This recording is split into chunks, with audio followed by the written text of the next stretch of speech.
ማን አይዞሽ እንዳለሽ አላውቅም። ማን አይዞሽ ይለኛል ከፈጣሪ በቀር? ይኸውልሽ አለሜ፣ ከኔ ጋር ብትስማሚ ያዋጣሽ።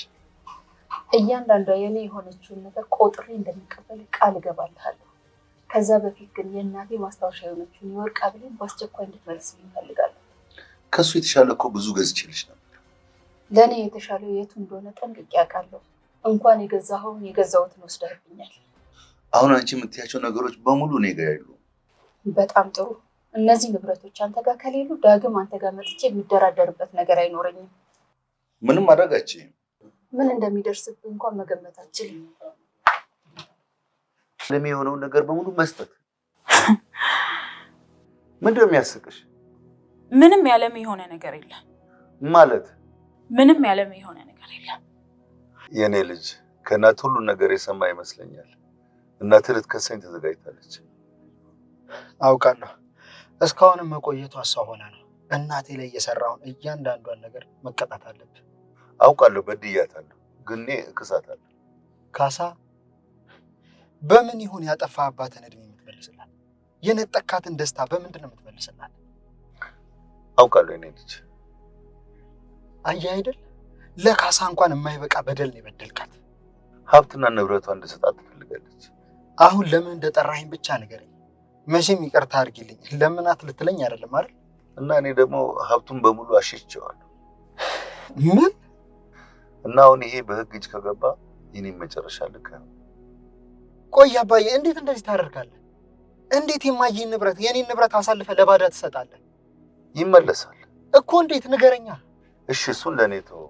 ብቻ አንተ ከቤቴ ንብረቴን እስካስመልስ ድረስ እናትህ እንድትጠብቀኝ አግባባል። አላውቅም አባዬ፣ ይሄ በጣም ትልቅ ክህደት ነው። እማዬም ይሄንን የምትቀበል አይመስለኝም። በጣም የምትወድ ብቸኛ ልጇ ናት። አንተ ብትጠይቃት እምቢ አትልህ። እባክህ እሺ በለኝ። እንኳን እሷን ላሳምናት ይቅርና እኔ ራሴ ለማመን ተቸግሬያለሁ አባዬ። ለማለፍ ነው ገንዘቡን በስምሽ ያዞርኩት። አንቺ ግን ልታታልኝ ሞከርሽ። ደግሜ ነገርኩ ገዜ፣ ከዓለም ጥቃት እየተከላከልኩልን ያለሁት።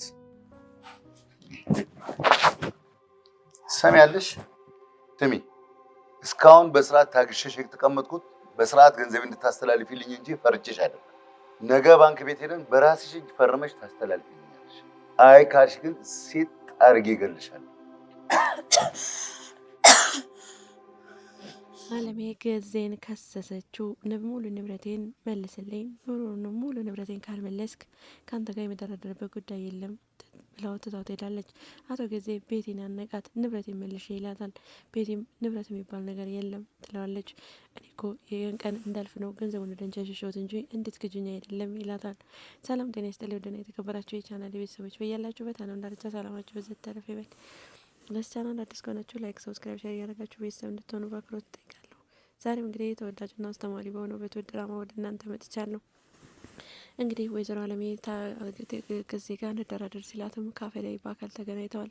ታዲያ በአካል ተገናኝተውም እየተጫወቱ ያለ ወይዘሮ አለሜ ሙሉ ንብረቴን እንድትመልስልኝ እፈልጋለሁ፣ የኔ የሆኑትን በተለይ የእናቴ ማስታወሻ የአንገት ወርቄን እንድትመልስልኝ እፈልጋለሁ ትለዋለች።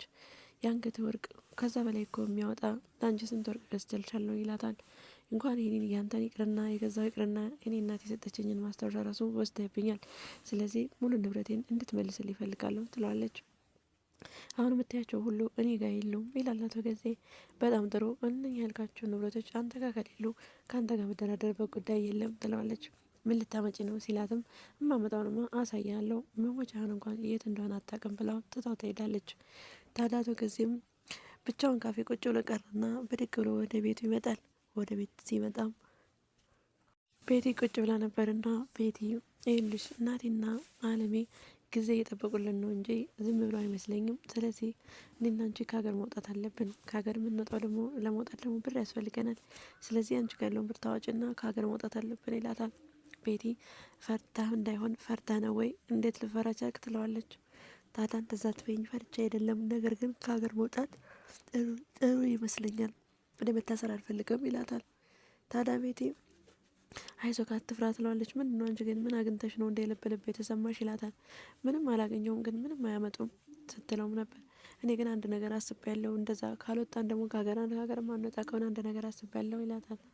አለም የንብረቶችና ወርቆችን መልስ እያለችኝ ነው። ስለዚህ ልታሳስረኛለች። አሁን ተነስታብኛለች። የሞት ወንጀል እንዳወጣንባት የሞት መጽሐፍ እንዳወጣንባት ታውቂያለሽ። ስለዚህ በሱ ታስከሰሰችኝ። ጠበቃው ደግሞ በብር የሚገዛ አይነት አይደለም። ስለዚህ መቀራቀር ነው የምታስገባኝ። ስለዚህ እሷን የሆነውን ንብረት በሙሉ መመለስ አለብኝ። ስለዚህ በአንቺ ያዞርኩትን ንብረቷን በሙሉ መልሽልኝ ይላታል። የአለም የብሎ ነገር የለም ብላ ቤት ጥላው ትሄዳለች። ታዲያ ናቲ ጋር ይደውልና ናላገኘ ይለዋል። ናቲም ይመጣል። መኪና ውስጥ ተገናኙ። ምንድነው አባዬ እንደዛ ጫፍ ላይ ጠራኝ ይለዋል። እናትህ ልከሰይ ተዘጋጅታለች ይለዋል። አዋቃለሁ እስካሁን እንደውም የዘገየችው እሷ ሆና ነው ይለዋል። ስለዚህ ንብረቱን ደግሞ እኔ እሷ የምትለውን ንብረት በሙሉ አሽቼዋለሁ፣ በቤት ስም አድርጌዋለሁ። አሁን ከቤት እስከማስመለስ ድረስ ጊዜ እንድትሰጠኝ ለምንልኝ ይለዋል። ታዲያ ናቲም እንዲህ ሲል ነበር የመለሰለት። አባዬ አታረገውም። እንዴት የኔና የእናቴን ንብረት የኔን ንብረት ለባዳ አሳልፈ ሙሉ ለሙሉ ትሰጣለህ? እንዴት ይሄ ሊሆን ይችላል? እንዴትስ እንደዚህ ታረጋለህ? ስለዚህ እኔ እንኳን እናቴን ላታምናት ይቅርና እኔ ራሱ ማመን ገብዶኛል ይለዋል። አንተ አንድ ልጇ ነህና ትሰማሃለች። ብቻ ንብረቱን ከቤቴ እስከምቀበል ድረስ አሳምንልኝ ይለዋል። አባዬ እኔ በጣም ይቅርታ አድርግልኝ እናደነዋል ብሎትም ይሄዳል። ታዲያ አቶ ገዜ ወደ ቤቱ ሲም እንደመጣ ቤትን አሁንም ስለ ገንዘብ ማዞር ይጠይቃታል። ቤት ግን ፍቃደኛ አይደለችም። ልትግዢ ነው እንዴ እያሸሸሽ ነው ይላታል። ልክ ድሀ አይደለም ግን ካለሜ እያዳንኩ ነው። ገንዘቡን ብትመልስላትም ባትመልስላትም እሷ አትፋታም። ስለዚህ ከሷ ማለት ገንዘቡን ወደ እሷ እንዳትመልስ እያዳንኩ ነው እንጂ እኔ እያሸሸው አይደለም ትለዋለች። ታዲያ ናቲም ወደ እናቱ ከሄደ በኋላ አባትህ ተገናኛችሁ ትለዋለች። አዎ ተገናኘን። ለምን ነበር የፈለገ ስትለውም የፈለገኝ አንቺን እንድለምንለት ነው። ንብረቱን በሙሉ በቤት ስም አዞረዋለሁ እና እሱን እስከማትመልስ ጊዜ ትስጠኝ ብለህ ለምንልኝ ብሏለኝ ይላል። አያደርገውም ንብረቱንማ እንደዛ በሷ ስም ሊያዞረው አይችልም ትላለች። አድርጎታል እማዬ፣ ባያደርገኝ ደስ ይለኝ ነበር። እኔም ያስደነገጠኝ እሱ ነው። ሙሉ ስሟ በቤት ስም ዞሯል ይላታል። ይህን ካደረገማ አንላቀቅም፣ መቀራቀር ነው የማስወርደው ትላለች። በሌላ በኩል ትሁት እኔ መውጣት ስራ መልቀቅ እፈልጋለሁ ትለዋለች። አንድ ተረሳሽው ልበል እኔና አንቺ እኮ ውል አለን፣ በውል ነው የገባሽው ይላታል። በውል ያስገባኝና በውል እንዲቀመጥ ያደረግከኝ ሚስጥር ስላለብህ ነው፣ ሚስጥር እንዳላወጣ ነው።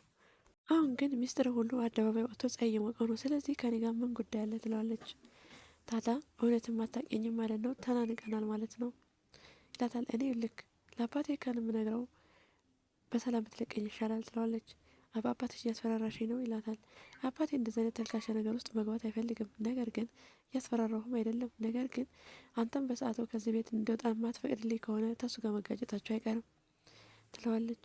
ስለምን ጉዳይ እያወራሽ እንደሆነ አልገባኝም ሲላት፣ አቶ ገዜ በጣም ጥሩ፣ ስለዚህ ልንግባባ አልቻልንም፣ ወደ እስራኤል ሄድ ብላ ቤትም ትሁትም ትሄዳለች። እንደሱ ነው የሚያዋጣሽ ይላል አቶ ገዜ። ታዲያ በሌላ በኩል ቤቴ ትመጣለች። እሺ አሁን ነገ ታዞሪያለሽ ይላታል። ብሩን ምንም የማዞረው የማውቀው ነገር የለም ትለዋለች። እንደ ያዞርኩልሽ ብረስ እሱን ታዞሪያታለሽ። እኔ እኮ ይህ ቀን እስከሚያልፍ ድረስ ለማምለጫ ነው እንጂ ወደ አንቺ ያዞርኩት አንቺ እንድታሸሽኝ ወይም እንድሸውጅኝ አይደለም ይላታል። ታዲያ ቤቲም ብድግ ብላ ልትሄድ ስትል የት ነው የምትሄጂው ብሎ ሶፋ ላይ ይወረውራታል። ጉሮሯንም ያንቃታል። ይኸውልሽ ቤቲ እኔ እስካሁን በጸባይ እየለመንኩሽ ያለሁት እንድታዞሪልኝ ነበር። ነገር ግን አሁን የማታዞሪልኝ ከሆነ ግን ሲጠርጌ ነው ጉሮሮሽን አድርጌ ሲጠርጌ የምገልሽ።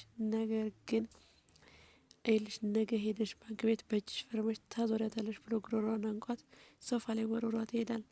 ታዲያ ቤቲም በዚህ በጣም ደንግጣ ቁጭ ብላ ታየዋለች። ታዲያ በዚህ በኩል ናቲ መጣ ወደ ቤት እና ከአንዳንድ ነገር እየተጫወቱ ወይም እያወሩ እያለው አቶ ገዜ ትዕግስት ያጣል። አንተ እንደዚህ የምትለው ለምንድን ነው ይላል። አባትህ እኮ ነው ሲለው ያንተን አባትነት እንኳን ተወው እርሳው ይለዋል። ታዲያ ይህን ሲለው ነበር በጥፊ ሊመታ አቶ ገዜ ብድግ ይላል። ናቲን ብድግ ይልና አታደርገውም ጫፌን እንዳንቀኝ ይላል። ታዲያ የናቲን ጉሮሮ አንቆ ለመያዝ ሲሞክር ጊዜ ናቲ ደግሞ የአባቱን ጉሮሮ የአቶ ገዜን ጉሮሮ አንቆ ይዘዋል። ታዲያ በዛን ጊዜ አቶ ገዜ ሽጉጥ ሊያወጣ ወደ ኪሱ ጎንበስ ይላል። እዚህ ላይ ነበር የዛሬው ድራማ ያለቀው። ቀጣዩ እንግዲህ ያጓጓል። ቤቲ እንደዚህ በፊት ባለቤት ስትቀልድ አሁን ደግሞ አቶ ገዜ በሷ ዞሯል። አቶ ገዜ ደግሞ ካለሜም ሳይሆን ከቤትም ሳይሆን ልጅ ሶስት ያጣ ሆኖ የሚወድቅና ወደ እስር ቤት የሚገባ ይመስላል። ምክንያቱም አለም የመክሰሷን አታቆምም። ቤት ደግሞ ብሮን እህቷ ልታሳከብበት ታሸሻለች፣ ትጠፋበታለች። ታዲያ ወይ ንብረት አልያዘ ወይ ደግሞ ከአለም ያልሆነ ወይ ከቤት ያልሆነ ሶስት ያጣ ይሆናል። ወደ እስር ቤትም የሚገባ ይሆናል ብለን ተስፋ እናደርጋለን። በቀጣይ ቪዲዮ እስከምንገናኝ ድረስ ቸር ሰንብቱ። ባይ ባይ።